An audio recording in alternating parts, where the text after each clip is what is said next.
አረፍሽበት ከዛፍ ጥላ ሽፍቶች ከበውሽ በዚያ ቆላ ዓይኖችሽ ፈርተው ስለነሱ እንባ ክረምትን አፈሰሱ። የኔ የባሪያሽ ፍሰስ ሁለት ዓይኔ በአንቺ ፈንታ ግብፅ በስደት ልንገላታ በአንቺ ፈንታ ግብፅ በስደት ልንገላታ ሰግድ ለኪ ይቅለበኝ ይጭነቀኝ ስለጠበበሽ ግራ ቀኝ ሽፍቶቹ ገፈው ሲማከሩ ዓይኖችሽ ፈርተው እንባ ዘሩ። መራቆቱ ስላሳዘነው ጌትነቱ አመነታ ልብሱን መለሰ አንዱ ሽፍታ አመነታ ልብሱን መለሰ አንዱ ሽፍታ ሰግድ ለኪ ችግርሽን አይቶ ጭንቀትሽን ሕፃኑ ልጅሽ እናቱን ከቆምሽበት መልካም ምንጭ አፈለቀልሽ እንድትጠጪ ያቺ ውሃ ጸበል ሆናለች ለያጅሃ ከዚያው ላሉ እሬት መራራ ሆነች አሉ ከዚያው ላሉ እሬት መራራ ሆነች አሉ ሰግድ ለኪ ለላከ ጊዜን ብዙ ጭፍራ ሄሮድስ ርጉሙ ክፉ አሞራ አንቺን ሊያስፈልግ ከቁስቋም ካረፍሽበት ከድካም ዮሳፍ ይነግርሽ ክፉ ዜና እውቀት ድንጋጤ ገባሽና በዚያን ጊዜ ከሰሎሜ ላይ በትካዜ አለቀሽ ርብርብርብረሽ አለቀሽ ርብርብርብረሽ ሰግድ ለኪ እኔ በነበር በስደቱ አዝለው ነበረ ለእናቱ አልሆነም እንጂ ለምኞት የእግሩን ትቢያ በላሱት ያንቺ ልጅ ትሁት እንጂ ነው ሰው ወዳጅ ያንቺ ልጅ ትሁት እንጂ ነው ሰው ወዳጅ ሰግድ ለኪ በደስታው ስሪ ናዝሬት ሆይ ንጉሥሽ መጣ ያፀሐይ ከነ ዙፋኑ ምቹ አድርገው የግብፅን ጣዖት ምን ያደርገው እሰይ ለኛ በደህና መጣ የዓለም ዳኛ የመከሩ የእርሱ ጠላቶች አፍረው ቀሩ የመከሩ የእርሱ ጠላቶች አፍረው ቀሩ ሰግድ ለኪ ቅድስት ድንግል ማርያም እመቤቴ መንግሥተ ሰማይ እንዲሆን ልጄ በኃጢአት ጭቃ ብለወስ ቆሜ ከፊትሽ ስወቀስ አንቺ አማላጅ ከዓለም ንጉሥ ከዓለም ንጉሥ አንቺ አማላጅ ከሰማይ ከምድር ንጉሥ ድንግል ማርያም ሆኜን ዋስ ሰግድ ለኪ። በስመ አብ ወወልድ ወመንፈስ ቅዱስ አሐዱ አምላክ። በስመ አብ ወወልድ ወመንፈስ ቅዱስ አሐዱ አምላክ። በስመ አብ ወወልድ ወመንፈስ ቅዱስ አሐዱ አምላክ አሜን። የአባቶቻችን አምላክ የቸርነት ባለቤት ቸሩ እግዚአብሔር ከዚህ ሰዓት ከዚህ ዕለት ያደረሰን ቅዱስ ስሙ የተመሰገነ ይሁን። እንዴት ዋላችሁ? እንዴት ሰነበታችሁ? ቸርነቱ፣ ምሕረቱ፣ ይቅርታው፣ በጎነቱ የባሕርይ ገንዘቡ የሆነ አምላካችን መድኃኒታችን ኢየሱስ ክርስቶስ ለአምላክነቱ እንደሚገባ ቅዱስ ስሙ የተመሰገነ ይሁን። እመቤታችን ወላዲተ አምላክ ንጽሕት ድንግል ማርያም፣ ቅዱስ መስቀል፣ ቅድስት ቤተ ክርስቲያን ያከበራቸው ቅዱሳን ወዳጆች ሁሉ ስማቸው የከበረ የተመሰገነ ይሁን። እንኳን አደረሳችሁ። ቸሩ መድኃኔዓለም ፈጣሪያችን ከንጹሐን ከክቡራን በረከት ከእመቤታችን ድንግል ማርያም ጣዕሟን ፍቅሯን ያሳድርብን።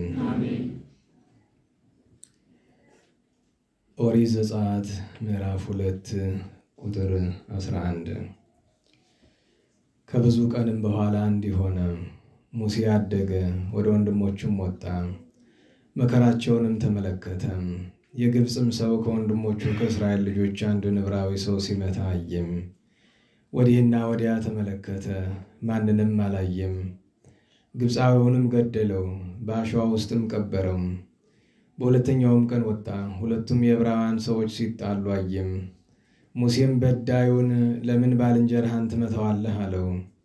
ወንድሙን የሚበድለው ያም ሰው በእኛ ላይ አንተን አለቃ ወይስ ዳኛ ማን አደረገ? ወይስ ግብፃዊውን ትናንት እንደገደልኸው ልትገድለኝ ትሻለህን አለው። ሙሴም በእውነት ይህ ነገር ታውቋለን ብሎ ፈራ። ፈርዖንም ይህንን ነገር ሰማ፣ ሙሴንም ሊገድለው ፈለገ። ሙሴ ግን ከፈርዖን ፊት ኮበለለ፣ በምድያም ምድር ተቀመጠ።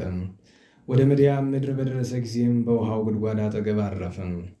ስለ ቅዱስ ቃሉ ቸሩ መድኃኔዓለም ቅዱስ ስሙ የተመሰገነ ይሁን። የእመቤታችን ስደት ትምህርት ክፍል 6 ይሆናል። ዛሬ ስደተ ሙሴ እና ስደተ እስራኤልን እግዚአብሔር እንደወደደ እንመለከታለን። አባታችን ቅዱስ ሙሴ የእግዚአብሔር ነቢይ፣ እግዚአብሔር መርጦት በነቢያት ሁሉ ላይ ለአለቅነት የሾመው በዚያ ወራት ለክርስቶስ ለመድኃኒታችን ምሳሌ ሆኖ በእስራኤል ላይ እንደተሾመ መጻሕፍት ደጋግመው ተናግረዋል። በብሉይ ኪዳን የነበሩ አንዳንድ ቅዱሳን ያደረጓቸው ነገሮች ለጌታችን ምሳሌነት የበቁ ሆነው ተገኝተዋል። ከነዚህ መካከል አንደኛው ቅዱስ ሙሴ ነው። ይህንን ባስመለከተ ሊቁ ጻድቁ አባታችን ገብረ ኢየሱስ የደብረ ሞጊናው አባት ሰቆቃወ ድንግል በሚባል ድርሰቱ ላይ አሐዱ ሕፃን እምዕብራውያን ማዕዶ ተተከዚ ተገዲፎ ብሎ በሚያነሳበት ኃይለ ቃል የቅዱስ ሙሴን መጣል፣ መነሳት፣ መትረፍ ከዚያ በኋላም የእርሱ እስራኤልን ማዳን ጌታችን ዓለምን ፍጥረትን ሁሉ ለማዳኑ ምሳሌ አድርጎታል። መጨረሻ ላይ አውፃ ሕዝበ እምድረ ግብፅ ወለጸቦሙ ቀሰፎ ሕፃነ ማርያም ከማሁ ሕፃናተ ገሊላ ተሪፎ ጽዋ ጽዮን ሚየጠ ወነገሰተ ግልፎ ብሎ ኃይለ ቃሉን ተናግሮታል። ሙሴ ፍጡር ሲሆን ፍጡር ለፈጣሪው ምሳሌነት የበቃ ባይሆንም እንኳን ባደረገው ሥራ ቅዱስ ሙሴ ለዕብራዊ አግዞ ግብፃዊውን በመግደሉ በአሸዋ ውስጥ በመቅበሩ ክርስቶስን መስሎታል። ይኸውም ቅዱስ ሙሴ የአምላካችን የመድኃኒታችን ኢየሱስ ክርስቶስ ምሳሌ፣ ዕብራዊ አዳም፣ ግብፃዊ የዲያብሎስ ሆፃ የመስቀል ምሳሌ ብለው መምህራን ተርጉመዋል። አንድም ፈርዖን ሊገድለው በፈለገ ጊዜ ቅዱስ ሙሴ ሸሽቷል። አስቀድሞ በልጅነቱ በፈርዖን ትእዛዝ የግብፅ ወንዶች ሁሉ ሲገደሉ እሱ ተርፏል። ይኸውም ምሳሌ ነው።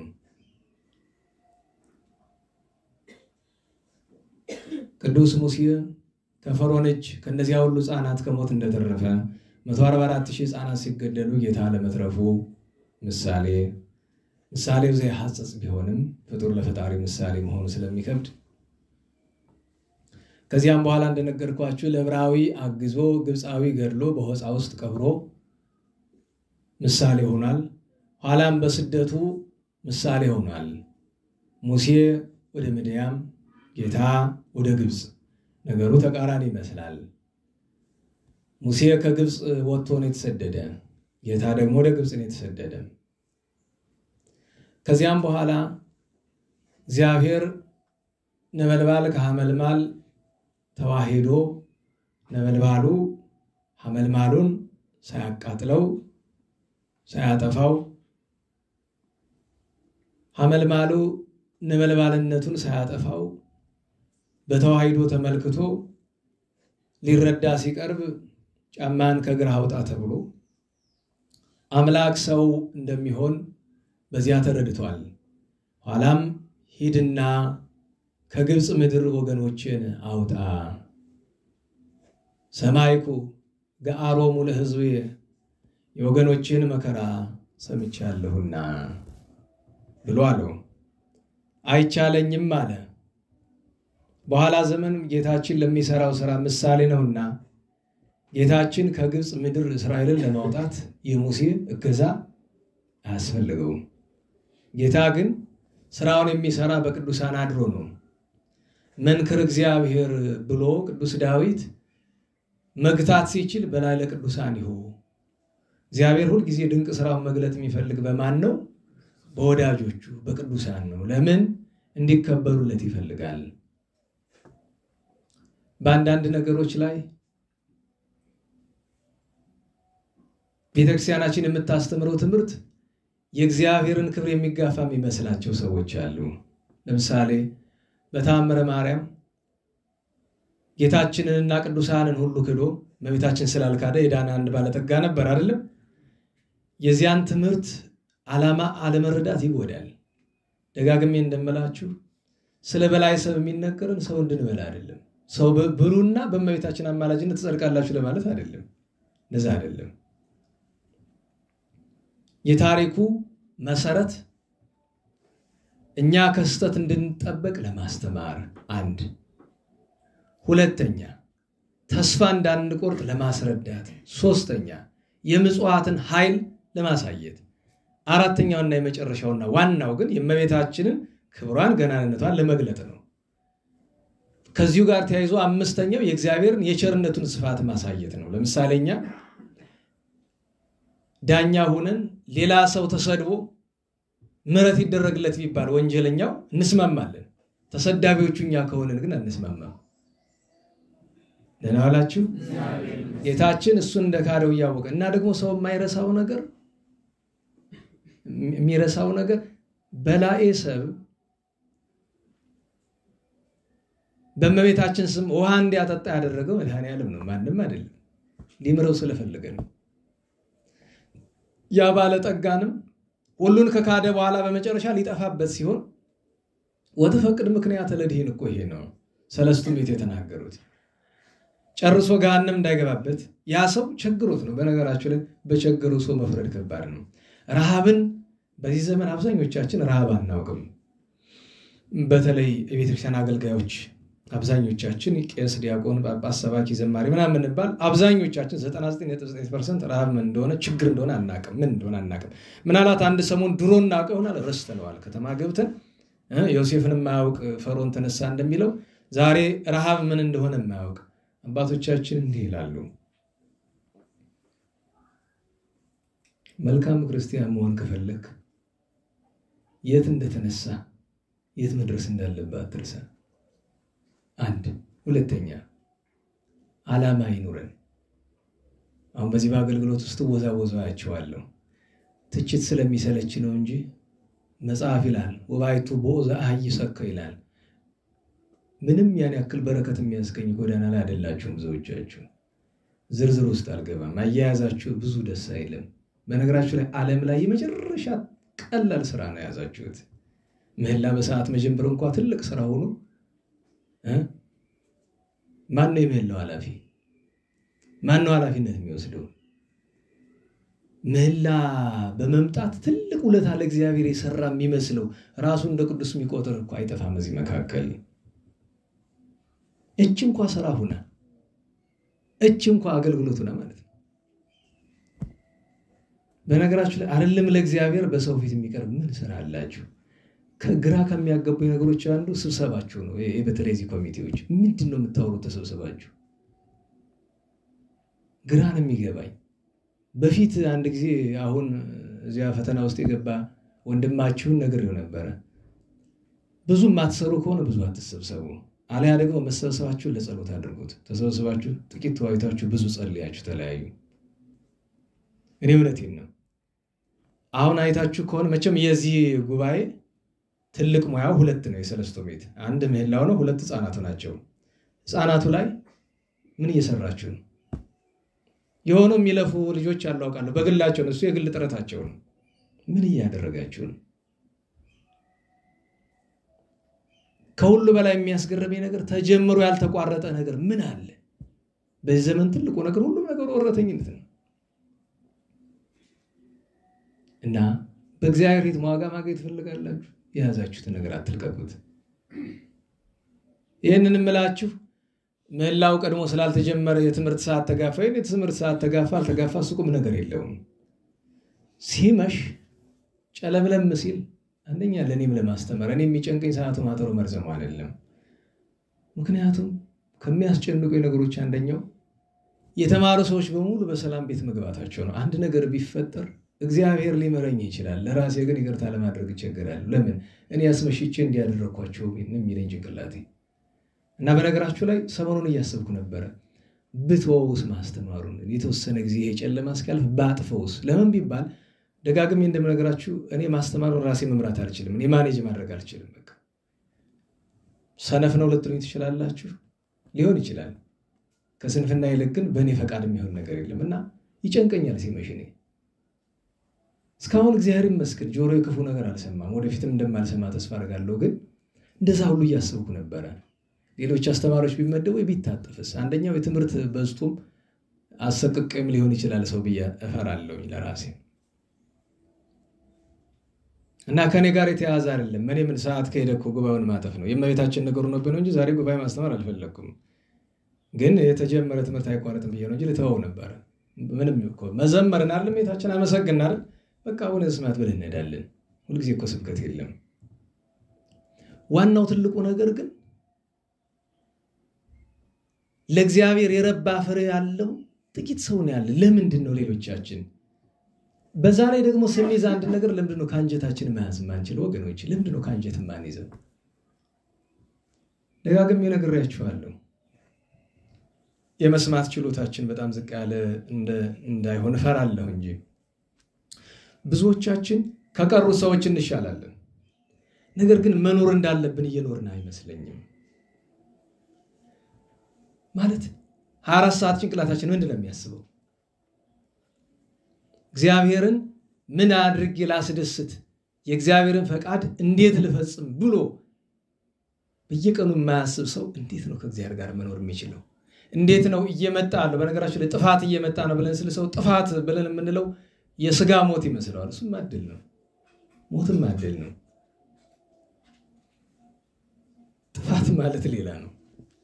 ብዙዎች በነገራችን ላይ ከሚያስፈሩ ነገሮች አንዳንድ ነገሮችን ጫን ብዬ ስናገር የነበርኩትን የተወኩበት ምክንያት ነው። እናንተን ለማንቃት ብዬ ጫን ስል ጥቃቅን ነገር ናላቸው ላይ ወጥቶ የሚያዞራቸው ሰዎች ደግሞ አሉ። እያንዳንዷን የተነገሯትን የሚሰሩ ስለሆነ ወቀሳው ቀጥታ ለነሱ ነው የሚመስላቸው። ለነሱ ደግሞ ይጨነቃሉ፣ እንቅልፍ ያጣሉ። እንቅልፍ የማይተኙ ሰዎች አሉ። በነገራችሁ ላይ 2-3 ሰዓት የረባ እንቅልፍ የሌላቸው ሰዎች አሉ። እያንዳንዷን ነገር ለመፈጸም የሚተጉ ማለት ነው። ደግሞ ለነሱ ይጨንቀኛል። እንዴት ዋላችሁ? እና ዓላማ ያለው ኑሮ ጀምራችሁ አትተው ባካችሁ። አንደኛ በረጅሙ አትጀምሩት፣ በትልቁ አትጀምሩ፣ በትንሹ ጀምሩ። ከዛ በኋላ እንቅ ቢያረጓችሁ አትተው። የሚገርማችሁ ነገር አንድ ወንድም አለ፣ የሆነ የጀመረው ነገር አለ። በዛ ምክንያት ጠላት ፈተና በዛበት እና በቃ መፈጠሩን ጠላ ከፈተናው ብዛት የተነሳ እና ከደጎቹ መካከል አንዱን ሲያገኝ በቃ የጀመርከውን ነገር ተው፣ በእኔ ዕዳ ይሁን አሉት። በእኔ ዕዳ ይሁን ተው፣ ችግር የለውም። ያ ማለታቸው ምንድነው? የእሱን ዕዳ እሳቸው ይሸከማሉ፣ ችግር የለውም። ጸሎቱንም ምኑንም እሳቸው ያደርጋሉ ነው። ይህንን ከሚሉኝ ይልቅ አንድ ነገር ይለምኑልኝ፣ እንደዚህቹ እንዳለው ከጀመርኳት ሳልጎድል ይውሰደኝ፣ እሱ ይሻለኛል። የፈለገ ረመጥ ውስጥ ይክተተኝ አልተወውም። እልክ አይደለም፣ የህይወት አካል ነው። መንፈሳዊ ተግባር ደግሞ ሲሰራ በፀሐይ ቀን መሰራት ያለበት በፀሐይ ቀን በፍላጎት ስራ ተሰጥቷል ምናምን አይደለም። ፍም የገሌ ተራ ነው እንደዚህ አይደለም። በደስታ ነው መሆን ያለበት።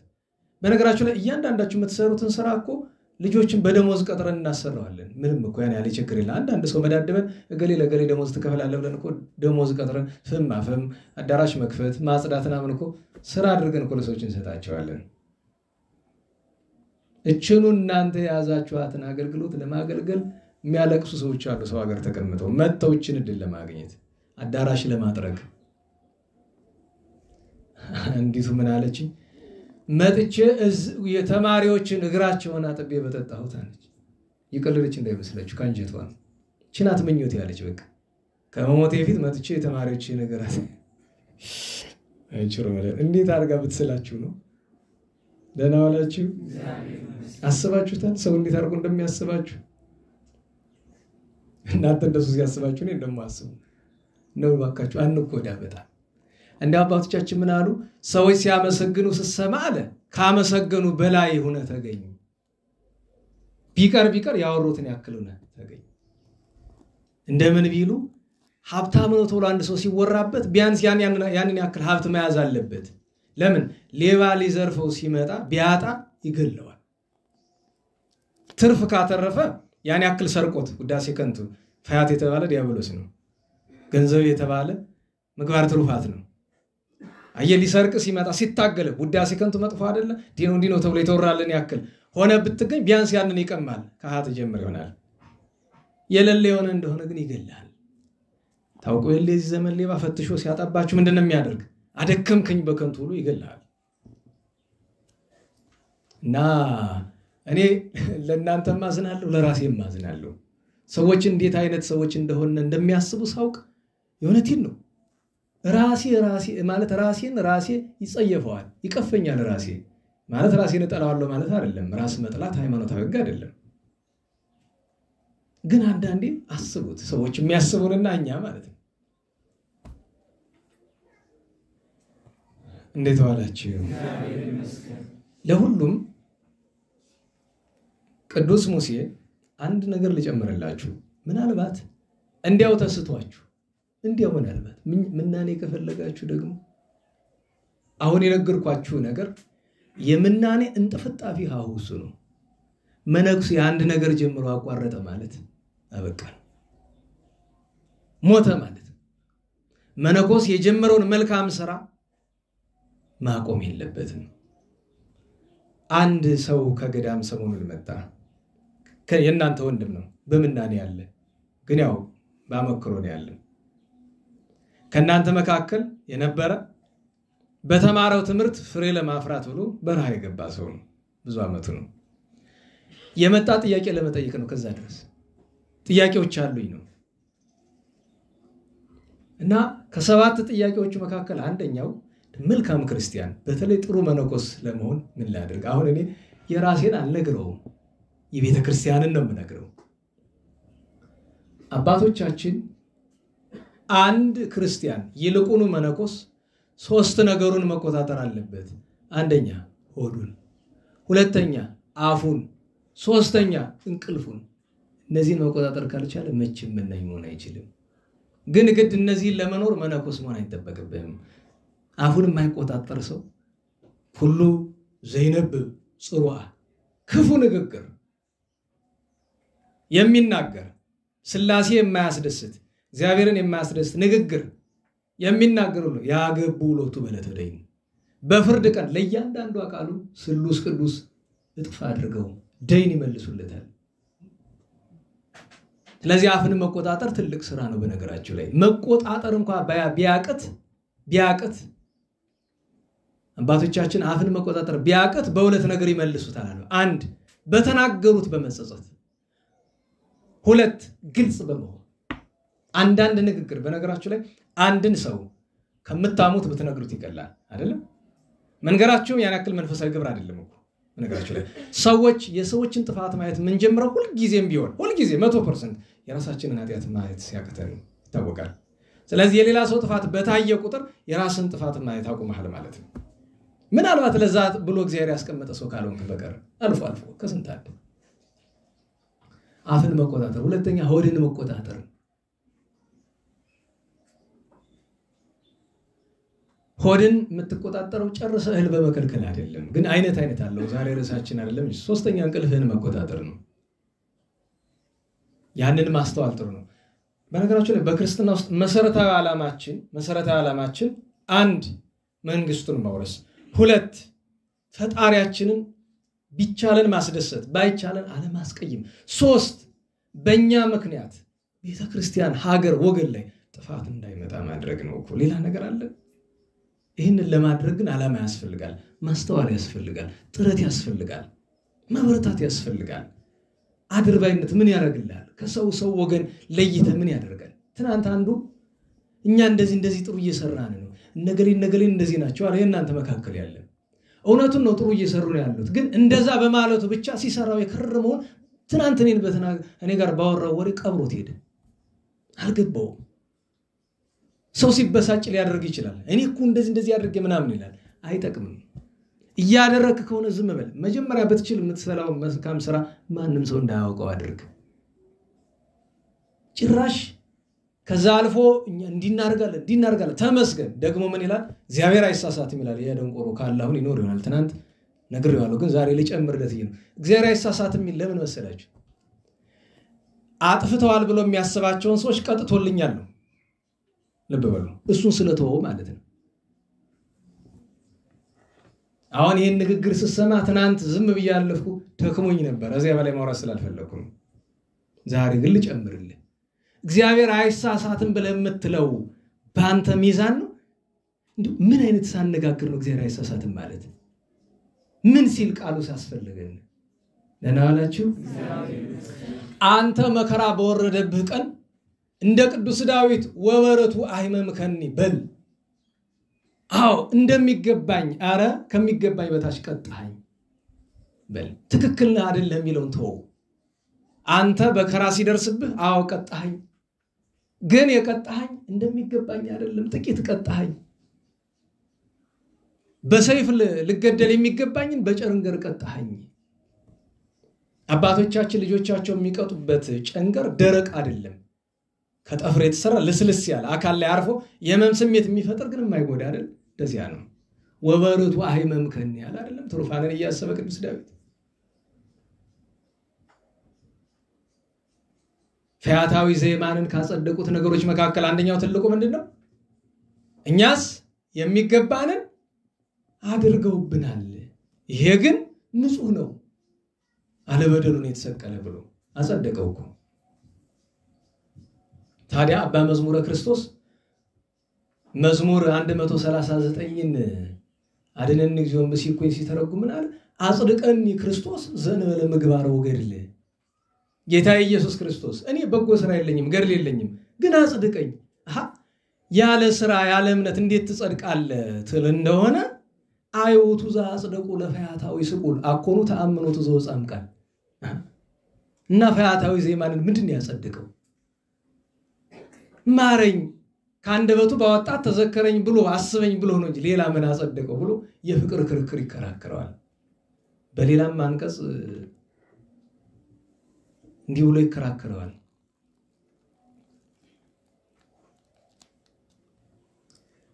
እንዘ እኩያን ሰብ ይሁብዎሙ ለውሉዶሙ ሰናየ እፎ ይተውበኒ ዘሰምረት ነፍሴ። በወንጌል እየተጠቀሰ ማለት ነው።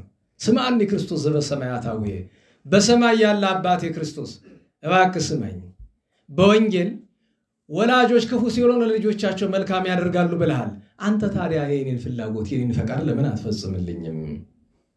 ክፉ ሰዎች ለልጆቻቸው በጎ ሲያደርጉ አንተ እውነተኛው አባት እያለ የፍቅር ክርክር ይከራከራል። እና የሰው ልጅ እንዲያ ማሰብ፣ ማወቅ፣ መረዳት ጎዳና መሄድ አለበት። ዘመኑ ከባድ ነው። ግራ ቀኙን ለመለየት ያስቸግራል። እንግዲህ እኔ ትምህርት እንደምታውቁት በእኔ ፍላጎት አይደለም ብዬ ብዙ ጊዜ ነግሬያቸዋለሁ። ከጀመርነው ርዕስ ወጥተን ብዙ ሄድን። ወደ ጉዳያችን እንመለስ። ቅዱስ ሙሴ ተወልዶ ከግድያ ከሕፃናት መካከል በመትረፉ ጌታን መሰለ። ለዕብራዊ በማገዙ ግብፃዊን በመግደሉና በሆፃ በመቀበሩ ጌታን መሰለ። ከፈርዖን ፊት በመሸሸቱም ጌታ ከሄሮድስ ስለሸሸ የባሕርይ አምላክ ሲሆን መሰለው። ኋላ ግን ነበልባል ከሐመልማል አዋህዶ ምስጢረ ሥጋዌውን ገልጦ ሂድና አድን ሲለው ቅዱስ ሙሴ አልችልም አለ። ሂድ ግድ አለው። ለምን? እግዚአብሔር ያለ ሙሴ ማዳን ይችላል። ነገር ግን የቅዱስ ሙሴን ክብር መግለጥ በኋላ ዘመን ደግሞ አቡየ ፈነወኒ ቅዱስ ሙሴ እግዚአብሔር ላከኝ ብሎ አይደል ወደ ፈርዖን ሄደ። እንዴት ዋላችሁ? ፈርዖንን አጥፍቶ እስራኤልን በ9 ሳህል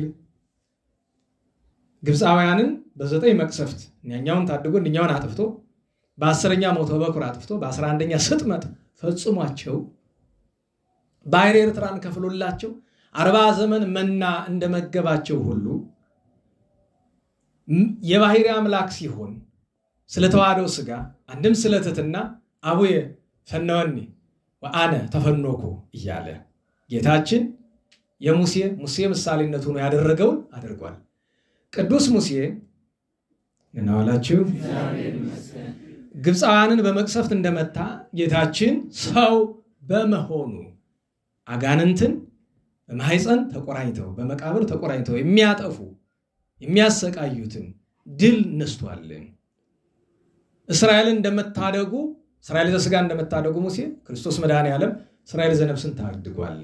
ባሕረ ኤርትራን ሙሴ እንደመክፈሉ ጌታችን ባሕረ ሲኦልን ከፍሎ በካህሊነቱ ምዕመናንን አሻግሯል። መና ከደመና አውርዶ ውሃ ከጭንጫ አፍልቆ እንደማጠጣት ህብስተ መና ቅዱስ ሥጋው አይደለም? አዎ ማየ ሕይወት ክቡር ደሙን ጌታችን ሰጥቶ መግቧል። 7 ደመና ጋርዶላቸዋል። እንዴት ዋላችሁ? ፍጹም 7 ሀብታትን የመስጠቱ ምሳሌ። ኋላ ምድረ ርስት ገብተዋል። ምድረ ርስት ገነት ጌታችን ምዕመናንን ለማውረሱ ምሳሌ ነው። እንዲህ ካልነ ዘንድ አሁን ጥቂት ኃይለ ቃላትን እንመልከት። መድኃኒታችን ኢየሱስ ክርስቶስ የተሰደደ እመቤታችን አዝላው ነው። የቅዱስ ሙሴ ስደትና የእመቤታችንን ስደት እናናጽረው። ባለፈው ሳምንት ያዕቆብን እንዳናጽር ነው። ቅዱስ ሙሴ ቅዱስ ነው፣ ጻድቅ ነው፣ የዋህ ነው፣ ንጹህ ነው፣ ነቢይ ነው፣ የነቢያት አለቃ ነው። ከነቢያት ሁሉ እሱን የሚመስል የለም። ከፍጥረት ሁሉ የዋህ እሱ ነው። ነገር ግን እንዴት ዋላችሁ? ቅዱስ ሙሴ ንጹህ ቢሆን ቢፈለግበት ኃጢአት ይጠፋዋል? ንገሩኝ። አይጠፋውም። የሙሴን ስደት የቅዱስ ሙሴን ስደት አንደኛ ሲሰደድ በቅድስና የነበረ ሰውም አልነበረም። ቅድስና በኋላ የቅዱሳን የብዙዎቹ ቅድስናቸው በሂደት ነው የሚመጣ። በነገራችሁ ላይ አዳም አባታችን በቅድስና ነው የተፈጠረ። ሲፈጠር አደፍ ርኩሰት በደል የለበትም። ኋላ ግን በደለ። ከአዳም ውድቀት በኋላ ከመቤታችን በቀር በንጽህና ተፈጥሮ በንጽህና ይኖር የለም። ስንኳ ከክርስቶስ ማዳን በፊት ከክርስቶስ ማዳን በኋላም ሰዎች ቅድስና የሚበቁ ወድቀው ተነስተው ነው፣ ከጎዳና በኋላ ነው። መቤታችን ግን መጽሐፍ ምን አለ? ሊቁ አቀባ ጰራቅሊጦስም ከርሰማ ከማኅፀን ጀምሮ ጠብቋታል መንፈስ ቅዱስ ወይ ረኩሰት በምንትኒ ዘፈጠራ ከፈጠራት ከእናቷ ማኅፀን ጀምሮ በምንም ምክንያት የኃጢአት ምክንያት አልተገኘባትም። ድንግል በሕሊና ወድንግል በሥጋ በሐሳቧም በውስጥ በአፋ በነፍስ በሥጋ ድንግል ናት። እመቤታችን ድንግል ማርያም በዚህ ዓለም ስደት አይገባኝ የሚል ከእግዚአብሔር በታች ማንም የለም አላለችም እንጂ ማለት የሚገባት እመቤታችን ናት። የግፋን መጠን አባ ጊዮርጊስ ምን አለ ሲብጸጋች ላይ እወ አማን ሙሉ ደሰባልቦ ምንዳቤ ወግፍ ዘከማኪ በውስተ ኩሉ ዘረከቦ። ለምንድን ነው እንዲሚላት ብሎ አንደኛ ቅዱስ ሙሴ ስደቱን ተመልከቱት። ቅዱስ ሙሴ ሲሰደድ እንዳይገሉት ፈርቶ ነው የሄደው። ወደ ምድያም ነው አይደል? ሄዶ መልካም አቀባበል ነው የጠበቀው ወይስ የሚያሰቃዩት ሰዎችን የጠበቁት? መልካም አቀባበል ነው። ዮቶር ወይም ራጉኤል ልጁን መልከ መልካሚቱን ሲጳራን መርጦ አጋብቶ በጎች ሰጥቶ ርስት ሰጥቶ በደህናን ያኖረው። እመቤታችን ድንግል ማርያም ግን ስትሰድቅ በሳምንት አለ ያዕቆብ ሲሰደድ ምንድነው የጠበቀው? መልካም አቀባበል አይደል? ቅዱስ ሙሴ ምንድነው የጠበቀው? መልካም አቀባበል። ለዚያ ነው አብርሃም አባታችን ቢሰደድ በግብፅ መጀመሪያ ሚስቱን ቀሙት፣ ኋላ ግን ተከብሮ ከብቱ፣ ላሙ፣ በጉ፣ ባሪያው የወንድ ሴት ባሪያ ይዞ ነው የወጣ። ይስሐቅም በጌራራ ከብሮ ገኖ ነው የወጣ። መገፋታቸው መጠን አለው። በኋላም ሳምንት 2 ሳምንት እግዚአብሔር ከፈቀደ የምናያቸው ቅዱሳን መገፋታቸው ልክ አለው። የእመቤታችን ግን ምንዳዊ ወግፍ ዘከማኪ እንዳንቺ መከራ ለምን ቢባል እመቤታችን 3 ዓመት ከመንቀቅ ስትኖር አንዳንድ ጊዜም ደስ አለሽ የሚለው እንዴት ዋላችሁ ያ ደስታ የልጇን ካህሊነት እያየች ደስ የሚላት ደስታ ነው። የልጇን ካህሊነት እያየች ምክንያቱም እዚያ ሰቆቃወ ድንግል ላይ ወይዛ አንበአ ሐሰሰ በአጽባይተ እዱ ልምሉም ናዘዛ ወይ ቤላ በቃሉ ጥኡም ይረክበን ሊተ እድ ወደ ምርጉም በእንቲያ የኢትብከም በጣም አልቅሳ የእመቤታችን የሐዘን ብዛት ሲናገር አንደኛው መልክዓ መስቀልን የደረሰው አንደኛው ደራሲ ምን ይላል? እመቤታችን በጣም ስታዝን እንባዋ ያሰክራት ነበር ይላል። መስከር ሲባል ትርጉሙ አይገባንም ምን እንደሆነ በነገር በንባ መስከር እንጃ የሚገባን አይመስለኝም። ትንሽ ስሜቱን ለመረዳት ግን የእመቤታችን ሐዘን ገብቶ በጣም የእመቤታችን የመከራዋን ነገር ማሰብ ይገባል። የእመቤታችን የንባዋን መጠን የሐዘኗን መጠን መረዳት አይችል እንኳን እኛ ቅዱሳን ሊመረምሩ ተቸግረዋል። እና እነዚህ ቅዱሳን ሲሰደዱ የገጠማቸው መጠነኛም ሆነ ብዙም ሆነ መልካም ነገር ነው። እመቤታችን ግን በየቀኑ ለ3 ዓመት ከ6 ወር በየቀኑ ስደት እኔ ከሁሉ በላይ በነገራችሁ ላይ በዚያው ዮሴፍ በጸጋኪ ድርሰት ላይ ታችሁት ከሆነ ሚዕጹብ ድንጋጼ ወረአድ ይላል። አባቶቻችን በትርጓሜ ምን አሉ? ድንጋጼ ምንድነው አሉ? ፍርሃት የልቡና፣ ድንጋጼ የናላ፣ ረአድ የጉልበት፣ የእጅ፣ የወገብ፣ የአካል ነው። ምክንያቱም ደረሱብሽ ብሎ ሲላት ወይም ዮሳ መጥቶ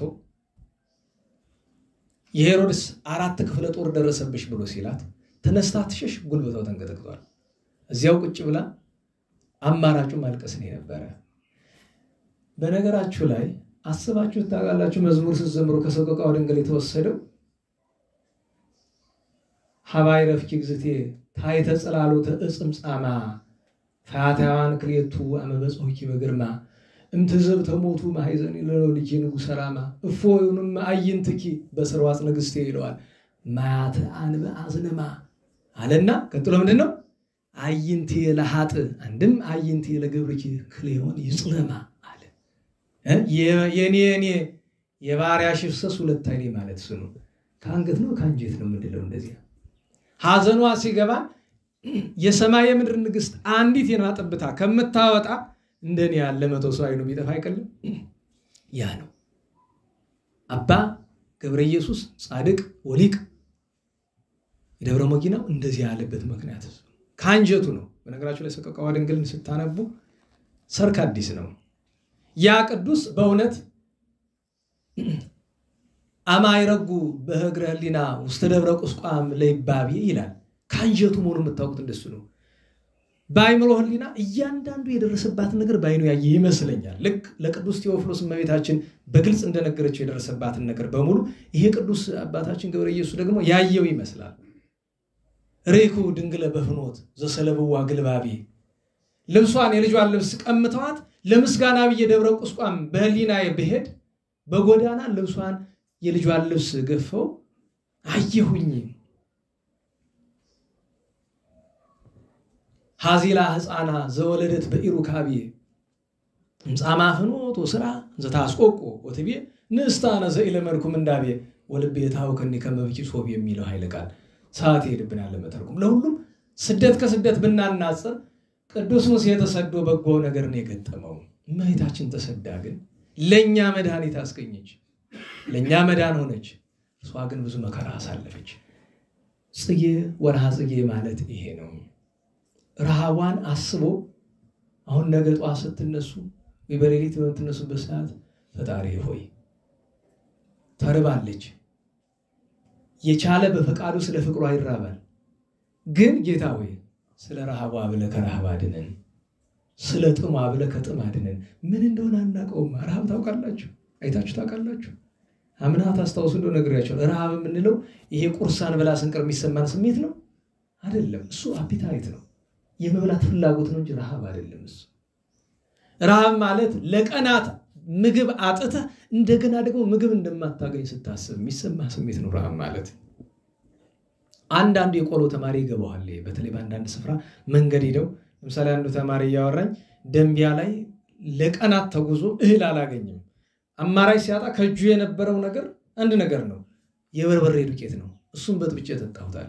ትሞታላችሁ፣ ነገራችሁ ላይ ከባድ ነው። በርበሬ በጥብጦ መጠጣት በቃ እሱ ነው። ለምንድን ነው ስለው ምግብ እንዲሆነኝ አይደለም። በርበሬ በተበጥጦ ምግብ አይሆንም። በተለመደ አማርኛ ያለው ወስፋቴ እንዲገለው ምናምን ይባል፣ በቃ የምግብ ፍላጎቴ እንዲገልልኝ ነው፣ ሌላ ነገር አይደለም ማለት በቃ። አፄ ናኦድ ያን ካህን ሲገሉት የእመቤታችን ቅዳሴ ስላስታጎለ እመቤታችን ምን ላይ ገሰጸቻቸው? ምን ታረጋ አንተ ረሃብን ወዴት ታውቀውና? በጣም ጾመኛ ጸሎተኛ ቅዱስ ሰው ነው አይደለም? ፈልጎ ስለሚጾም ረሃብን አያውቀውም እሱ። ሐዋርያት ምን አሉ ይባላል? እምነ ረሃብ የኢየሱስ ናት። ረሃብ ጭንቅ ነው። ትናንት እንደዚህ ሊቸግሯቸው ከሚመጡ ሰዎች አንዷ የሆነ ነገር ስትነግረኝ በሞት ያቆም ይሄ ነው። ምንድነው አለች። እስቲ እውነትሽን ንገሪኝ፣ ብትዋሽ አልፈርድብሽም፣ ችግር የለውም ዋሽ ከፈለግሽ፣ ግን ቤተክርስቲያን ስለሆነ ያለ ነው ሐቁን ንገሪ። በቃ ካቸገረሽ ቸግሮኛል በይ። ይሁን አዲስ ታሪክ አትፍጠሪ። ዝም ብለሽ ምንም ታሪክ ብትፈጥሪ እኔን የተለየ ሐዘኔታ እንዲሰማኝ አታረጊኝም፣ እንዳትዋሽ ነው እንጂ ማንኛውም ሰው የሆነ ታሪክ ስንሰማ የፈጠራውን የሆነ ሐዘኔታ ይሰማናል አይደል? ግን ለምን ሁለት ጉዳት ትጎዳለች? በዚህ ተረባ ተቸግራ ህፃን ልጅ አዝላ ወጣት አንድ ፍሬ ልጅ እድሜዋ እንጃ 23 24 የሚሆነ ይመስልኛል። ታሪክ ሰምቻለሁ። በቀደም አንድ ሰው ይመጣና አንተ ይገርምሃል እዛ መጥቶ እግዚአብሔር ይስጥሽ በነገርሽ ላይ ታውቂዋለሽ ያኔ ያደረግሽ ልጅ ቸገረኝ ብላ ስትል ሰው አገኘች መስሏት አንዱ ሰውዬ ቤት ገብታ ትጠይቀዋለች። እግዚአብሔር ለሱም ለኛም ልብ ይስጠና። ስትወጣ አይታ እናንተ መካከል አሁንም አለች ያለች ልጅ ሳንቲም ትንሽ ሰጠቻት አሉኝ። ያመሰገንኩ ለምንድን ነው? ምስጋና ይገባኛል አለሽ እንዳታስቢ፣ ግን ያመሰገንኩ ለምንድን ነው? ተበድራ ሰጠቻት ሲባል አይ ይሄማ በጎ ነገር ነው፣ ጥሩ ነው። ያቺው ልጅ ናት እኔ ጋር መጣ የነበረችውና እኔ ራሴ የምሰጣት ነገር የለም። ያው ከሚሆነው ነገር ይሆንላታል፣ ችግር የለው። ዋናው ስራው መስጠት ነው ከመርዳት ይልቅ። ግን እንደ እግረ መንገዱንም ያን ያለም በሚያውቀው ባለፈው ነግሬያቸዋለሁ። የዚህ ዓመት ስራችን አይምሮ ያላችሁ ጥቂት ሰዎች ብቻ ነው እንድሰሩት እንፈልጉ። ይሄ ወጣ ገባ የምትሉ ሰዎች ከባድ ነው። ምክንያቱም የዛሬ 2 ዓመት ወይ 3 ዓመት እዚህ ይሄ በልማድ ቃሉ ጸያፍ ነው፣ ግን ሴተኛ ዳሪ ምናምን የሚባሉት ላይ እንስራ ብለን ስንሰራ ጥቂት ልጆች ናቸው እንጂ ሌሎች አብዛኞቹ ስራውን ትተውታል። ለዚህ እዚህ ላይ ስራ ላይ መሳተፍ የምትፈልጉ ሰዎች ይኸውላችሁ ዋናው ስራው ምንድነው? አንደኛ ዞሮ እነሱን መመዝገብ ማናገር፣ ፈቃደኛነታቸው ማለት ሌላ ስራ ብንሰጣችሁ ተወጣል። ቀለል ያለ ስራ ጉሊት መሸጥ ሊሆን ይችላል፣ ጀራ መጋገር ሊሆን ይችላል፣ ሙዝ ማዞር ብቻ ቀለል ያለ ስራ ብንሰጣችሁ ትፈልጋላችሁ ወይ? አንድ ከዛ በኋላ አንዱ ቡድን ይሄንን የሚሰበስብ ነው። ተወሰኑ ሰዎች በቂ ናቸው። አንድ ሁለተኛ ለነዚህ ሰዎች የነፍስ አባት የሚያፈላልግ ከባዱ ችግር እሱ ነው። በነገራችን ላይ ካህን አይገኝም። ለምን? ካህኑ ሁሉ 300 400 ልጅ ይዟል፣ የማይቆጣጠረው ልጅ፣ ምንም ትርጉም የማይሰጠው ልጅ። ከዚያውም ውስጥ ደግሞ ልጅ ይመረጣል። እነዚህን ድሆች ከገንዘብ የሌላቸው ድህነት ይዟቸው አካላቸውን ሽጠው የሚኖሩ ማን ይፈልጋቸዋል? ዛሬ እኔ ደሃናት ብሎ የነፍስ ልጅ የማይዝ ካህን ወዮለት መድኃኔዓለም።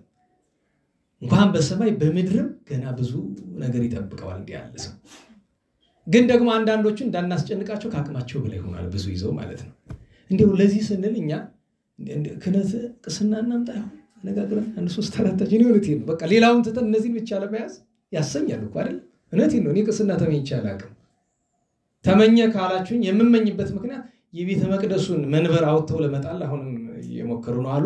ያን 200 ምናምን ዓመት የቆየ ስንት ድውያንን የፈወሰ በተደጋጋሚ አጋንንት ሰይጣን ያደረባቸው ሰዎች ሊያወጡት ሞክረው ታምራት እያደረገ የቆየ አሁን ግን ክፉ ዘመን ሆነና እንግዲህ ሊያወጡት ነው ተብሎ ሰምቻለሁ። አዲስ ዘመናዊ መንበር በ400 ምናምን ሺህ ለማስገባት ታስቧል አሉ።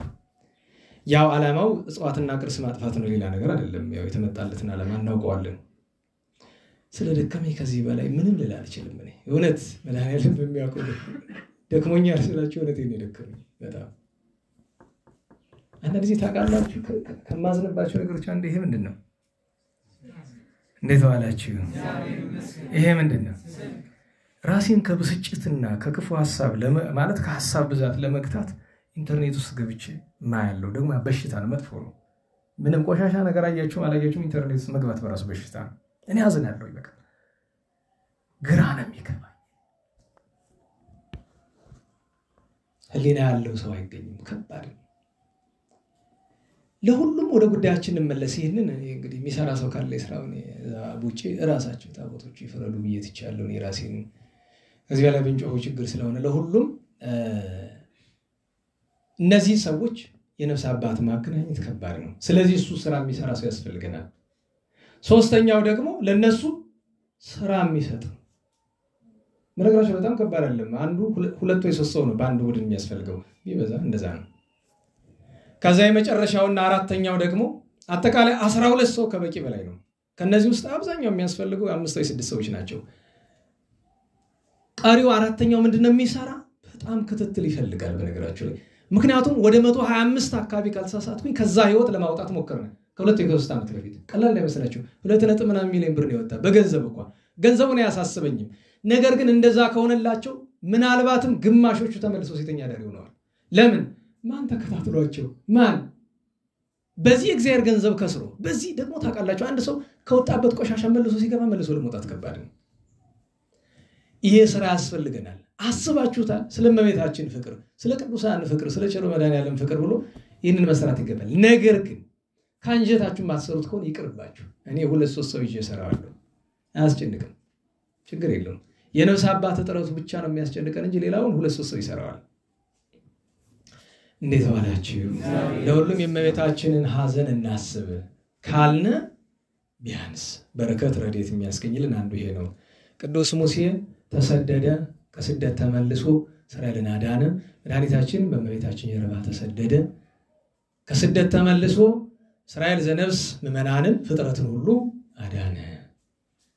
የእመቤታችን የስደቷ የቅዱስ ሙሴ የዋሃቱ በረከት ይደርብን። ሀገራችን ቤተክርስቲያንን ከመከራ ይጠብቅልን። የሳምንቱን ቅዱሳን ስማቸውን እንጥራና እንጨርሳለን፣ ሰዓቱም እንዳይሄድብን። ዛሬ 21 ከሆነ በ14 ነው ተገናኝተን የነበረ። በ15 ጌቶቻችን ቅዱሳን ሐዋርያት፣ ቅዱስ ቢላሞን፣ ሌሎችም ቅዱሳን ነበሩ። በ16 የጎንደር ሰማዕታት 9999 ቅዱሳን ሰማዕታት፣ አባታችን አምሃ ጊዮርጊስ ሰማዕቱ፣ አባታችን አባ ጽጌ ድንግል ጻድቅና ሰማዕት፣ አባ ማርቆስ ገዳማዊና አባ ጳውሊና አባ አሮንና አባ ያቃቱ እና አባ ኢያሱ ታላቁ ጻድቅ ኢትዮጵያዊው ዓመታዊ በዓላቸው ነበረ። በ17 ደገኛ ሰማዕት ቅዱስ ፊልያስ፣ ቅዱስ ጎርጎርዮስ የኖሲሱ ታላቁ ጎርጎርዮስ፣ ቅዱስ ዲዮስቆሮስ፣ እናታችን ቅድስት ሐና የግብጽ ሰማዕታት፣ የደብረ ዳሞ የኢትዮጵያ ሰማዕታት ዓመታዊ በዓላቸው ነበረ። ትልቁ በዓል የዚያን ቀን የሰማዕታት መጀመሪያቸው የዲያቆናት አለቃቸው ቡሩክ ሐዋርያ ቅዱስ እስጢፋኖስ ነው። በ18 እመቤታችን የወደደ እመቤታችን ድንግል ማርያም ሱባኤ በያዘ ጊዜ የመጣች ታናግረው የነበረ የስደቷን ታሪክ የነገረችው ደጋግ ድርሳናትን የደረሰ መናፍቃንን የታገለ አድባራትን ያነጸ ጣዖት ቤትን ያፈረሰ እነዚህን ሁሉ ስላደረገ ፈንታ አንዳንድ አፋቸውን የከፈቱ ሰዎች ክፉ የሚናገሩበት ቅዱስ ቴዎፍሎስ ነው። የእመቤቴ ወዳጅ ነው። ቅዱስ ሊቅ ነው። የቤተክርስቲያን አባት ነው። በነገራችን ላይ መራዊ ገብረ ክርስቶስን ገንዘው የከበረው እሱ ነው። እንድታውቁት በዛው እግዚአብሔር ያናገረው እሱ ነው። ፈልጉት ገብረ ክርስቶስ ነው። ያን ቀን ሰማዕቱ ቅዱስ ሮማኖስ ጥቡ ይለዋል፣ መነኮስ ኃያል ይለዋል። ኃይለኛው መነኩሴ የማይፈራው ሲሰነጣጥቁት ፊቱ እንኳን ልውጥ ማይል ምላሱን ቆርጠውት በተቆረጠ ምላሱ የሚናገር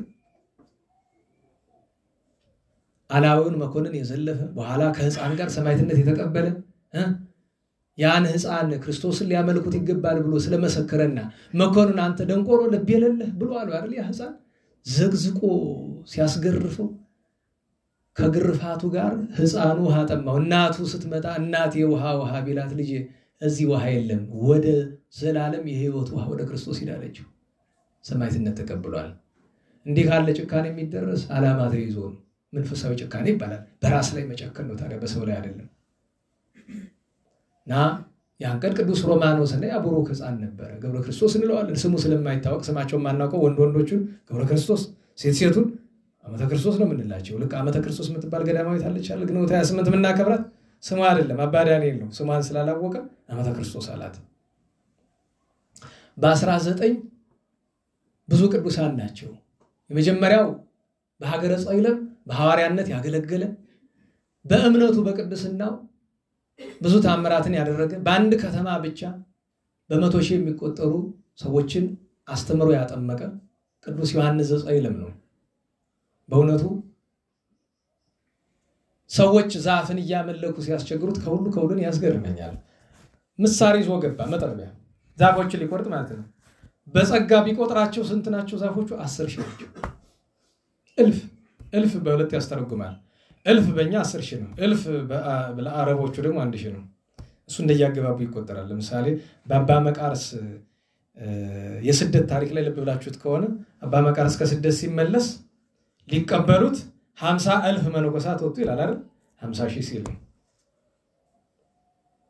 እናላችሁ 50,000 ስንት ማለት ነው? 10,000 50,000 ማለት 5 ሚሊዮን ነው አይደለም? 5 ሚሊዮን መነኮሳት ገዳሙ ውስጥ ሊኖሩ አይችሉም አይደል? ለምን ይባል? የአረብኛውን ቀጥታ እልፍ ያለውን እልፍ ብሎ ተርጉሞታል። ምክንያቱም ከአረብኛ ሲመጣ ብዙ ጊዜ እልፍ ካለ ሺህ ሲል ነው። ግን ሁል ጊዜ አይደለም። የኛ አባቶች አርመው ነው የተረጉሙት። አንዳንድ ቦታ ግን ሳትለምዳ ትገባለች እና የዛን ጊዜ 50 ሺህ ነው። እንዴት ዋላችሁ? እና የቅዱስ 10 ሺህ ዛፎች አየ። 10 ሺህ ዛፍ ለመቁረጥ አስቡት። 100 ቢሆን እንኳን አስባችሁታል? 100 ሰው ቢሆን ስንት መቁረጥ ይኖርበታል? 100 ቢሆን 100 ጊዜ 100 ስንት ነው? 10 ሺህ አይደል? 100 ዛፍ በቀን መቁረጥ ጭንቅ ነው ለአንድ ሰው አይደል? ኋላ ምን አደረገ? ጸሎት አደረገና በስመ አብ ወወልድ መንፈስ ቅዱስ እገዝመክሙ፣ በአብ በወልድ በመንፈስ ቅዱስ ስም ሁላችሁን እቆርጣለሁ። አንዱን መጣው፣ ሁሉ ወደቀ። ዛሬ እንደዛ የማድረግ ስልጣን ቢኖርና እንዲህ ቢሆን አትመኙ። ምኞት አያስፈልግም፣ መስራት ነው ምኞት። እንደዚህ አይነት ሀብት ቢኖረኝ ለ24 ሰዓት ስልጣን ቢሰጥ ምና ኢንተርኔት ላይ ያለ አይደል? እንደዚህ ብትሆን ምን ታደርጋለህ? መልሱ ምንድነው? ሲሰጠኝ ቀን ጠይቀኝ እንጂ ምን ታደርጋለህ? እኔ እንደዚህ አደርግ ነበር ነው። ያማ ከሆነ ዳቦ ቢኖር ኑሮ ወተት በነበረ፣ ማግ እያደረግን ነበረ ነው። በነገራችሁ ላይ ወተት ግን ደህና ነው። ቸሩ መድኃኒዓለም እስቲ እንግዲህ ደህና ነው ግን አይታችሁ ታውቃላችሁ? እኔ እኮ ይገርመኛል። ለነገሩ ብዙ ሰው ይጠጣዋል፣ ይበላዋል። ጥሩ ነው። እስቲ ይሁን ላደለው። ማታደል ከተባለ አንዳንድ ጊዜ እኮ ያለ አይደለም ሀብታም ገበሬ ደሃ ገበሬ ቀጠረና አቤቱ አብሮ ያሳደር ያኖራልና እርሻ ውለው ማታ ለራስ ሲመለሱ ያው ስታርተር የሚባለው መቼም ከገጠር ነው የተወረሰ። መጀመሪያ ማነቃቂያ አሰር ውሃና ጥሬ ነው የሚቀር እና ዋናው ባለሀብቱ ጥርስ የለውም። ገበሬው ግን ግጥግጥ ብሎ ሞልቶታል። ሙሉ ነው 32 አልጎደለበት። እና ጨለማ ነው፣ ቴሌቪዥን የለ፣ ሬዲዮ የለ፣ ምን የለ። እሳት እየሞቁ ያነ ስራ እየጠጡ ያንን አስገብቶ ሲያላምጠው አስቡት።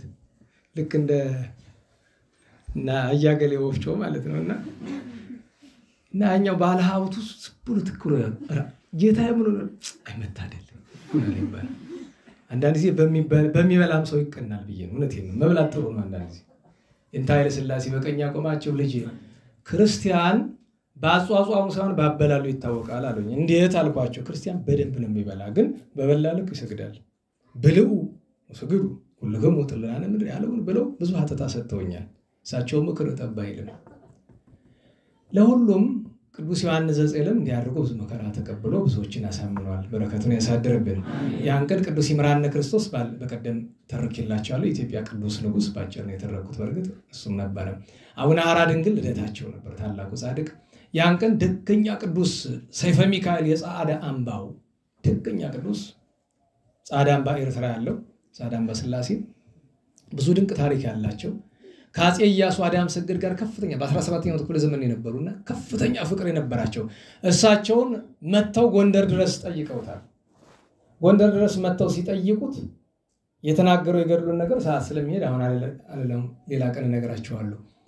በዛው ልክ ግን እኔም መጥቼ ልጠይቀውት ይገባኛል ብሎ ጻድቁ ንጉሥ አርያም ሰገድ ኢያሱ እዛ ጻዳምባ ድረስ ጸናፌ ጽልመት ድረስ ደርሶ እዚያ ደርሶ ከሳቸው ተባረከና አባቴ አቤት አንድ ነገር ላስቸግሩት አሁን ይሄን ሁሉ አካባቢ ርስት አድርጌ ሰጥቻለሁ ለገዳሙ ጉልት ነገር ግን እኔ የምናኔ ሐሳብ ስላለኝ በአት ይስሩልኝ አላቸው። በአት ሰሩለት እዚያ ላይ ሳቸው ነገር ግን ፈቃደ እግዚአብሔር ወደዚህ ያልሆነምና ጣና ሄዶ በሰማዕትነት አልፈዋል ቅዱስ ንጉሥ እና በሐዋርያነት የተመሰገኑ ድንቅ ታምራት ያደረጉ ቅዱስ ሰው ናቸው።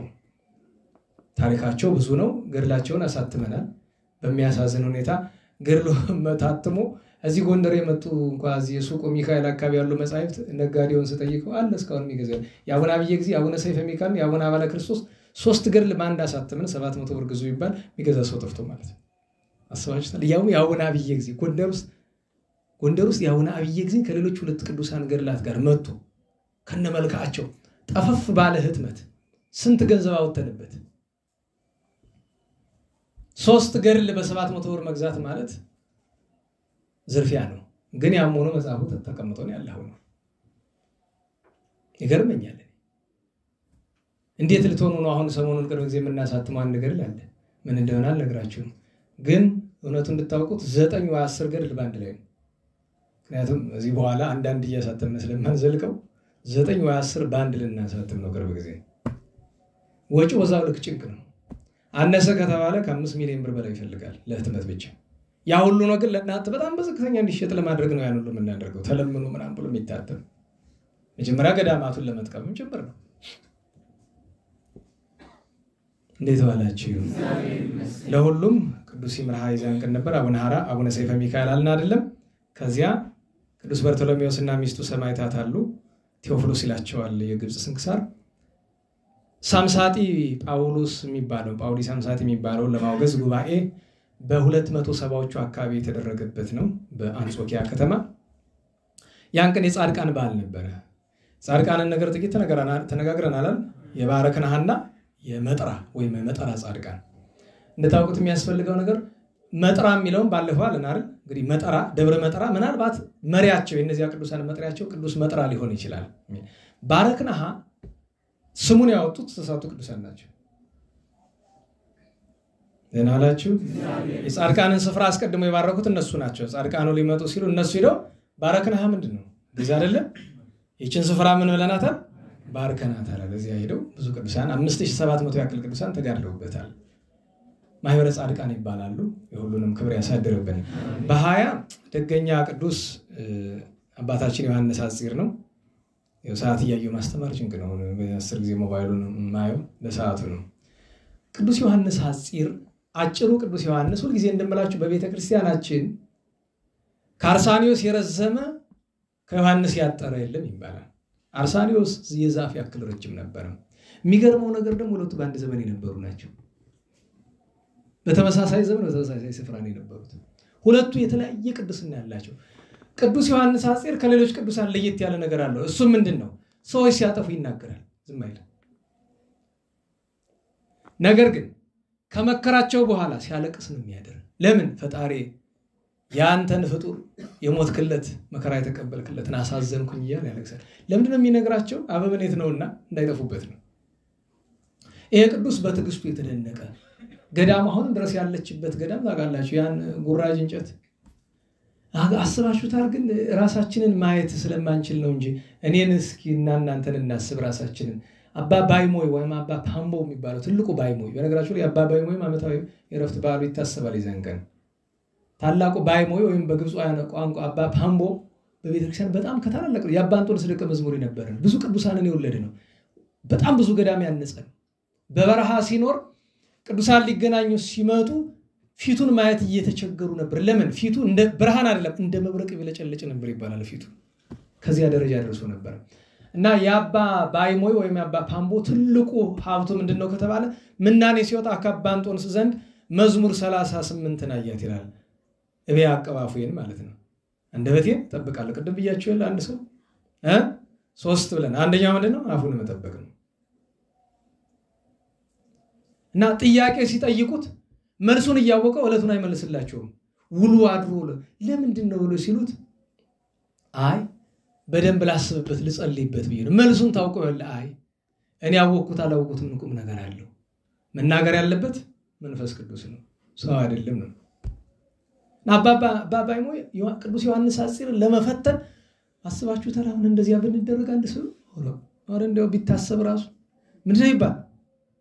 ይሄ ምን እዚያ የተለመደች እንግሊዘኛ አለች ምንድነው የምትባል? ሃራስመንት ነው እኮ። እንዴት ሃራስ ታደርገኛለህ? ጉባኤ ለምንድነው የምትቀረው? ኧረ እዛ ስንሄድ በጣም አስቸጋሪ ነው። እንዲያውም እንኳን ለዛ ደረሱ ኧረ አይሏችሁ እዛ ተሳዳቢ ሰውዬ ትማራላችሁ አሁን የሚሏችሁ አይደል? ስድብ ለመስማት ነው እንዴ ይላሉ። እና ትልቁ ነገር እንጃኔ እኛ ተቀጥተን ያደግነ መቀጣት ስላችሁ እንጃኔ የዛሬ ዘመን ትውልድ የድሮ ኦልዲስ ክለብ ውስጥ ያላችሁ ካላችሁ እኛ ጋር የነበራችሁ ቅጣት ምን እንደሆነ ታውቁታላችሁ። በፍልጥ መደብደብ ምን እንደሆነ ምናቀኛ ነን። 10 ሲሚዛ ጀርባ ላይ ሲሚዛ ታውቃላችሁ? ለነገሩ ሲሚዛ ምንድን ነው ታውቃላችሁ? 10 ሲሚዛ አንድ ቅጣት 10 ሲሚዛ ነው። እና ከወንድሜ ጋር የሆነ ጥፋት አጠፉት ብለን አላጠፋንም እኮ ሜዞ ጠፋች። ስሙኒ ታውቃላችሁ? 25 ሳንቲም ጠፋች ከቤቱ። ጭራሽ ሳንቲም ከመስረቅ ደረሳችሁ ተብሎ 21 ሲሚዛ ተቆረጠ። አጥራችን በሙሉ ሲሚዛ ነው። 10 እሱ ላይ 10 እኔ ላይ አለቀ። አንድ ይተረፈች ለማን ትመረቅ? ትልቁ ነው የሚሻለው ተብሎ ለሱ ታገርፈን ደንጊያ ተሸክመን ተጎንብሰን እያለን የሆነ ጠርሙስ ብድግ ስታደርግ ስሙኒዋ ኮለል ብላ ወደቀች። ዛሬ ቢሆን ፍርድ ቤት አይደለም። ታነሱ ድንጋዩን ጣሉት። ቁጭ በሉ ቁጭ ሻይ አፍልላችሁ ሻይ ጠጡ ሂድ ተጫወት። ማታ ስንመጣት እነሱም ትዝ አይላችሁ እኛም ትዝ አይለን። ቅጣቱን እናውቀዋለን። በማጥፋትም ባለማጥፋትም እናውቀዋለን። ትንሽ ሲደርስበት ሰው ትርጉም ይገባል። አባ ዮሐንስ ሐጺር ግን እኛ እኮ ብንገረፍ ፍርዳችን ነው። የዛን ቀን ባሰርቅም ሌላን ቀን ሰርቀን ሊሆን ይችላል። የዛን ፍዳ ይሆናል አይታወቅም። እና እየወጣ በፍልጥ ይደበድበዋል። በተከታታይ ሲደበድበው መልስ ምንድን ነው? የአባ ዮሐንስ ሐጺር ከጫማ ወድቆ ይቅር በለኝ። ምንድን ነው የሚያስብ ቅዱስ ዮሐንስ ሐጺር? ያጠፋው ነገር ትዝ አይለው ማለት እኔ የማላውቀውን ነገር እሱ የሚያውቀውን አጥፍቼ ይሆናል ነው። አንድ ቀን ሊደበድበው ቢወጣ መላእክት ጋርደው ጠበቁት። ዋት ነካውና ነው ነገሩ። ኋላ ደግሞ የሚፈትንበት ቢያጣ የደረቀ ጉራጅ እንጨት ሰጠው። ይሄንን ተክለህ አለምልመህ ፍሬውን አብላኝ። አረ ይሄስ እንደው ምንድነው ይባል የተራራ በላይሌ ዘለከ መልክና የሚል አንድ የመልክ ቃል አለ። አረ ጌትነትን ቀለል አድርግልኝ ነው እንግዲህ። እሺ ብሎ ሄዶ ከዚህ እንደ ሳሙና ብር የሚሆን ስፍራ ውሃ እየቀዳ በቀን 2 ጊዜ እያጠጣ አፍርቶ እውነት አባባይሙ ያየውን እኮ አላመንም። ኋላ የገዳም አስቄጥስ መነኮሳትን ጠርቶ ከዚህ ፍሬ ብሎ አላቸው። አንተ የፍሬም ተገኝ ይሄ ዛፍ ፍሬ አይደለም የትህትናና የመታዘዝ ፍሬ ነው አላቸው እንጂ የዛፍ ፍሬ አይደለም። ይሄ ቅዱስ ስራው ብዙ ነው። አንዳንድ ጊዜ የማትጠብቁትን ነገር ያደርጋል። ሰዎች አንድ ሰው መጥቶ እዚህ በፊት ነግራችኋል። መጥቶ ደህና አደሩ አባል እግዚአብሔር ይመስገን ዕቃ ፈልጌ ነበረ። ምን ዕቃ? እንደዚህ አይነት ነገር ላምጣልህ። ገቡ። በዛው ቀሩ። አሁንም አንኳኩ። መጥተው ምን ፈልገህ ነው? ልጅ እንደዚህ ዕቃ ፈልጌ ብሎ አይ ራሳቸው ገቡ። በዛው ቀሩ። በሶስተኛው አንኳኩት። ምን ፈልገህ ነው? እንደዚህ ሲሉኝ እኮ ለሶስተኛ ጊዜ ነው። የኔ ልጅ አንተ ለምትፈልገው ቅራቅንቦ ጊዜ የለኝም፣ ግባና ውሰድ ራስ። ለምን ይባል 24 ሰዓት ጸሎት ነው፣ ስብሐተ እግዚአብሔር ነው። ለዚህ አይደል ገበያ ላይ ቁጭ ብሎ እየሸጡ ሚካኤልና ገብርኤልን ከነሰራዊቶቻቸው አይቶ ባለ እንቅብ ስንት ነው ቢላቸው ኦሆየ ሚካኤሉን ያአቢው ሚመ ገብርኤል ብሎ ይባል። ሚካኤል ነው የሚበልጥ ገብርኤል ብለውታል ይባላል። አንድ ቀን አንድ መነኩሴ የገባ ከባታቸው አባታችን እሱ የተባረኩ እሱ ምናምን ይላል። ቢታገሱት አላቆም አለ ምስጋናው። ወንድሜ ትወጣልኝ ምን ነው አላቸው። አንተ ስትገባ መንፈስ ቅዱስ ወጣኩ እባክህ ውጣልኝ ብሎ አንዳንድ ጊዜም ጨከን ይላሉ። ብዙ በጎ ትሩፋትና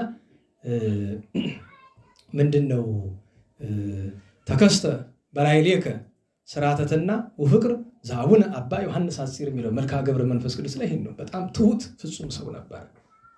ተዘርዝሮ አያልቅም። እግዚአብሔር በረከቱን ያሳድርብን። ያ የታመመ ወንድማችን አሁን ሆስፒታል አለ። ገብረ ስላሴ ብላችሁ ጸልዩ ያልኳችሁ እዚህም ያላችሁ ጸልዩ። ሆስፒታል አለ። መንበረ መንግስት አብሮን ያገለግል የነበረ ልጅ አለ አይደለም? እሱ እንደ መድኃኔዓለም አድኖት ለልጆች ቅዱሳን እንዲያከብሩ ስም ስሰጥ የሰጠሁት ቅዱስ ዮሐንስ ሐጺር ነው። ግን ከጎኑ ቅዱስ ድሜጥሮስ ነበር የተሰጠ።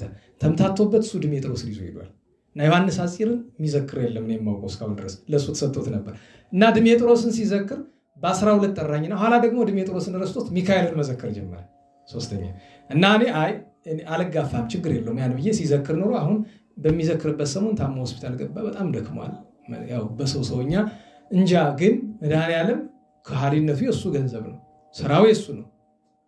እንግዲህ ለሚገባው መነገር ላለበትም ተናግሬያለሁ። ግን የሁላችንም ጸሎት ያስፈልጋል። እና እኔ ምኞቴ ምንድነው ተነስቶ ጥቂት ጊዜም ቢሆን እንኳን ቅዱስ ዮሐንስ ሐጺርን ቢዘክር እመኛለሁ። መድኃኔዓለም የቸርነቱን ስራ ለእርሱም ለሁላችንም ይሰራልን። ያን ቀን ነቢይ ቅዱስ ኤልሳ ዓመታዊ በዓሉ ነበር። አባባይ ሞይም ነግሬያቸዋለሁ። ዛሬ በ21 የሚገርማችሁ ነገር 12 ከሩብ ነው። ግን ጭንቅ ይላል፣ መሸትሸት ብሏል። ይገርማል። መስከረም እንግዲህ እስከ ታኅሳስ እንዲህ ነው፣ ችግር ነው። እና ዛሬ ባጭር አንደኛ ነቢዩ ቅዱስ ኢዩኤል ማርያም አንቀይቱ ለዩኤል ነቢይ ኤልዳ ይላታልና በእመቤታችን በዓል ላይ እሱ በዓል ገጥሟል። ታላቁ ነቢይ ቅዱስ ኢዩኤል። ዛሬ ቅዱስ ማትያስ ዓመታዊ በዓሉ ነው። ሐዋርያው ማትያስ እመቤታችን ያዳነችበታል። ሰላም ለኪ ገነተ ሚአቦ ሰሊክ ብሎ ዘያይ በሰኪ ነፋሰ መርቂ ወደደግ ማይሰረግ ጋይ ፍትህኒ ወላዲተ ክርስቶስ አምላክ ምነሙቃሄ ጽኑ ወማይሰር ድሩ ከመፈታኪ ዮም ለማትያስ ላይ ቅዱስ ማትያስን አረማውያን አስረውት እያለ እመቤታችን ታምራት እንዲደረግለት አድርጋ ያስፈታችበት መታሰቢያ ዛሬ ይታሰባል። ሐዋርያው ቅዱስ አልዓዛር ፍልሰቱ ነው።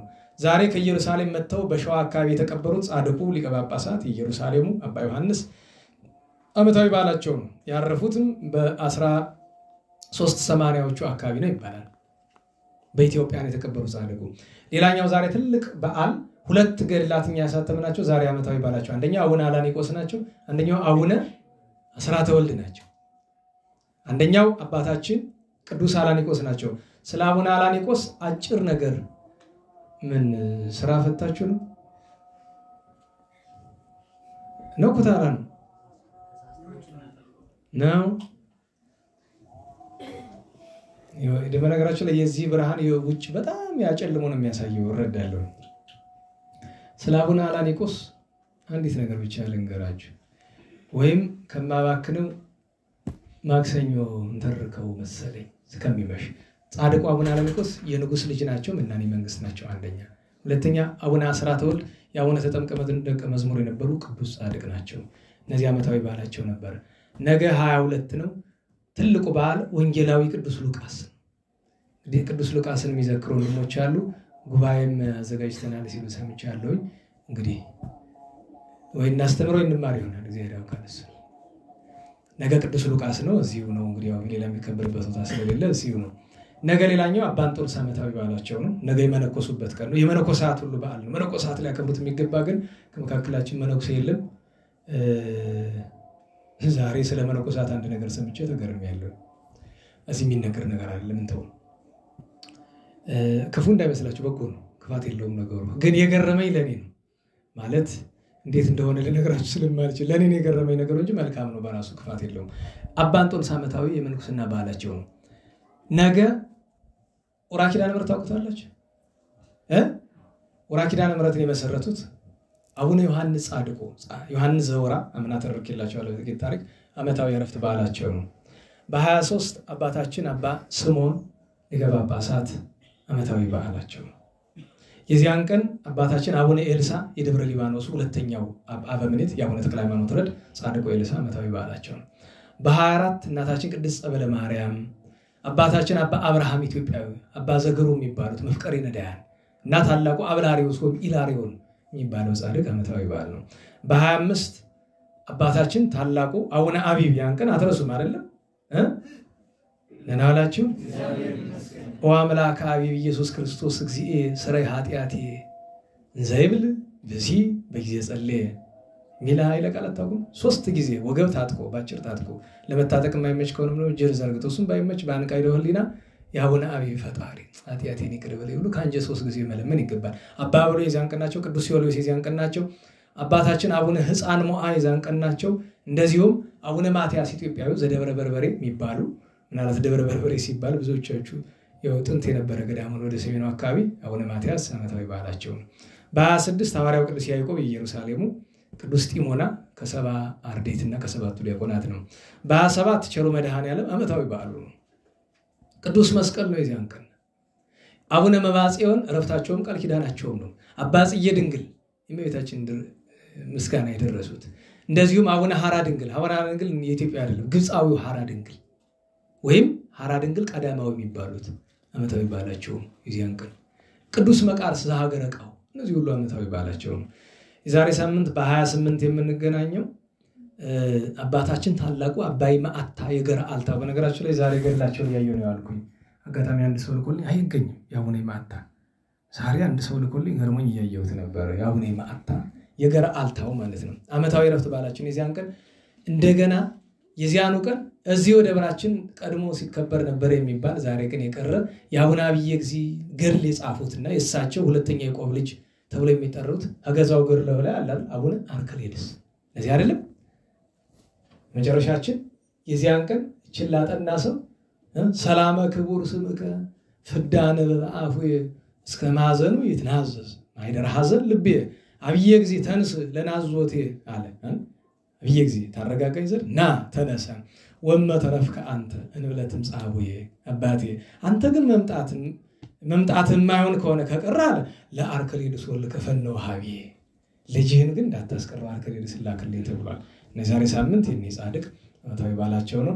ዛሬ ሁሉንም በረከት ያሳድርብን። ስለ ጻማ ንግደታ ቸር መድኃኔዓለም ከመከራው ይሰውረን። በግፍ የተገደሉ ወገኖቻችን ደማቸውን ደመ ሰማዕት ያድርግልን። ከቀሪው ግፍ መድኃኔዓለም ሁላችን ይሰውረን። በምስጋና እንነሳ።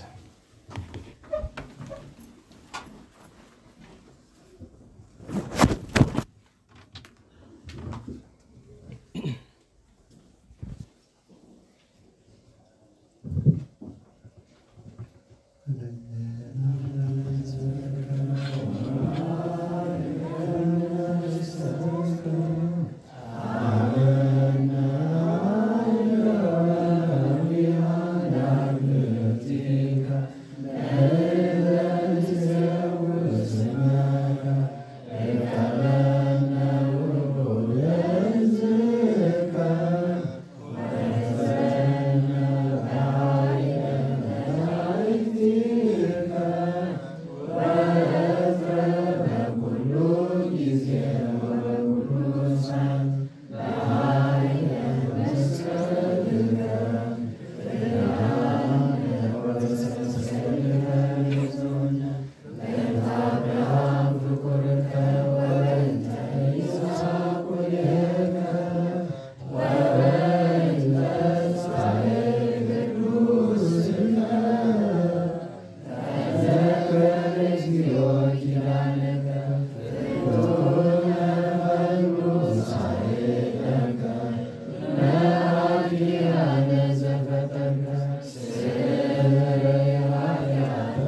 ወላዲተ አምላክ ኩለነ ከልጅ ወራጅ ማልዳት አምላክ አሜን አሜን መምህራችን ቃል ያሰማል አሜን ዘመናቸውን ይባርክልን አሜን ወንድሞቻችን ቃል ያሰማል አሜን ከቀሩ እንድንሰባሰብ እንድንማር የፈቀደልን ፈጣሪ ከተለያየ ፈተና ጠብቆ ፍጻሜያችን ያሳምርልን አሜን የታመመ ምሕረቱን ይላክልን አሜን ወገኖቻችን ነፍሳቸውን ይማርልን አሜን እመቤታችን ቅዱሳን አባቶቻችን ረድኤት በረከት ያሳትፈን አሜን ሰላም ያሳድረን አሜን በሰማያት አቡነ ዘበሰማያት ይትቀደስ ስምከ ትምጻእ መንግሥትከ ወይኩን ፈቃድከ በከመ በሰማይ ከማሁ ሲሳየነ ዘለለ ዕለትነ ሀበነ ኅድግ ለነ አበሳነ ወጌጋየነ ከመ ንሕነኒ ንኅድግ ለዘአበሰ ኢታብአነ እግዚኦ ውስተ መንሱት እለ አድኅነነ ወባልሐነ እምኩሉ እኩይ እስመ ዚአከ ይእቲ ሰላም ቅዱስ ገብርኤል መልአክ ወእግዝእትየ ማርያም ሰላም ለኪ ድንግል ሕሊናኪ ወድንግል ሥጋኪ እግዚአብሔር ጽባኦት ቡርክት አንቲ እምአንስቶ ቡሩክ ፍሬ ከርሥኪ ተፈሥሒ ፍሥሕት ኦ ምልዕተ ጸጋ እግዚአብሔር ምስሌኪ ሰአሊ ወጸልዪ ለነ ምሕረተ ፍቅሮ ኢየሱስ ክርስቶስ ከመ ይስረይ ለነ ኃጣውኢነ ተማኅፀነ ይፍቱ። እግዚአብሔር ይስጥልን። እግዚአብሔር ይስጥልን። ቃለ ሕይወት ቃለ በረከት ያሰማልን። ተስፋውን መንግስቱን ርስቱን ያወርስልን። አጭር መልእክት ብቻ የቅዱስ ሉቃስ ወንጌል ዓመተ በዓል እንኳን አደረሳችሁ እያል ነገ ጉባኤ ስላለ እንድትገኙ ቀድሜያችኋለሁ። ጉባኤማ አለ ብያለሁ። ወይ እናስተምር ወይ እንማር ይሆናል እኮ ብያችኋለሁ። ጉባኤ አለ፣ በሰዓት እንገኝ ነው። በሰላም አስጀምሮ በቸር ያስፈጽመን። ቸር መድኃኔዓለም እንቅፋት ሳይመታን እሾህ ሳይወጋን ኃጢአት ሳይሰለጥንብን በደልም ሳይገዛን የብርሃን መላእክት በፊት በኋላ በቀኝ በግራ እየጠበቁን ለጊዜ ወደ ቤታችን ለፍጻሜው ተስፋ ወደምናደርጋት መንግሥተ ሰማያት ከተከፈተች ገነት ከተነጠፈች ዕረፍት ከአባቶቻችን ርስት ሁላችንም በሰላም ያድርሰን፣ በሰላም ያድርሰን። ከገባችሁ መድኃኔዓለም ከዘለፈ ያድነን። ስብሐት ለእግዚአብሔር ልዑል ወለወላዲቱ ድንግል ወለመስቀሉ ክቡር ዘጻይል አሜን።